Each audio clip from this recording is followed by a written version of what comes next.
Hello everyone, आज चाहिँ हामी क्लास 5 को चाहिँ एकदमै बुझ्नुपर्ने topic change in state of matter due to heat भन्ने टपिक पढ्छौँ। यसमा चाहिँ के हुन्छ भने हिटको कारणले गर्दा हाम्रो जुन एउटा स्टेटमा रहेको चाहिँ म्याटर छ त्यो चाहिँ कसरी आफ्नो स्टेट चेन्ज गरेर दोस्रो स्टेटमा जान्छ त त्यो कुरा हामी डिस्कस गर्नेछौँ। यसमा चाहिँ म्याटर चाहिँ तीनटा स्टेटहरुमा रहन्छ, सोलिड, लिक्विड एन्ड ग्यास। अनि यसमा के हुन्छ भने जस्तै मानौ एक्जाम्पलका लागि हामीले कुनै आइसको टुक्रा लियौँ एउटा हैन, हो त्यो आइसको टुक्रालाई चाहिँ हामीले हिट गर्यौँ भने त्यो चाहिँ वाटर बन्छ। त्यो भने के हो, लिक्विड स्टेटमा गयो। अनि त्यसपछि त्यही वाटरलाई चाहिँ हामीले फेरि हिट गर्यौँ भने त्यो चाहिँ स्टिम हुन्छ, ग्यासियस स्टेटमा जान्छ।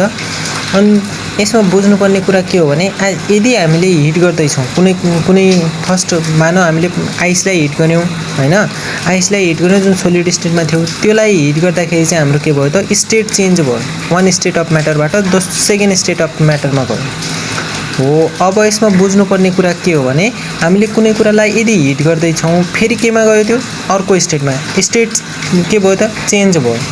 फेरि त्यसलाई हिट गर्यौँ भने चाहिँ त्यो अझ स्टेट चेन्ज गरेर चाहिँ त्यो चाहिँ स्टिममा गएछ हो। यसमा फेरि अझ के छ त सिमिलरली हामीले के गर्न सक्छौँ, यसमा अगाडिको स्टेपमा हामीले हिट गरेका थियौँ, अब हामीले के गर्छौँ यसलाई कुल गर्छौँ। हेर्नु त यसमा ग्यासियस स्टेटमा पुगेका थियौँ नि हामी, हो त्यही ग्यासियस स्टेटलाई फेरि कुल गर्यौँ भने त्यो लिक्विड स्टेटमा आउँछ जुन चाहिँ वाटरको फर्म भयो।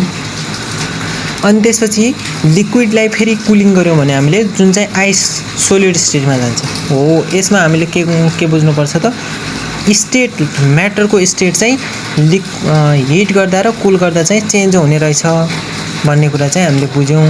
त्यही भएर हामीले के बुझ्यौँ त लास्टमा इन कन्क्लुजन हामीले चाहिँ के बुझ्यौँ भने हिटको कारणले गर्दाखेरि due to causes of heat एउटा स्टेटमा भएको म्याटरको एउटा स्टेट चाहिँ स्टेट अफ म्याटर चाहिँ दोस्रो स्टेटमा चेन्ज हुन्छ भन्ने कुरा बुझ्यौँ।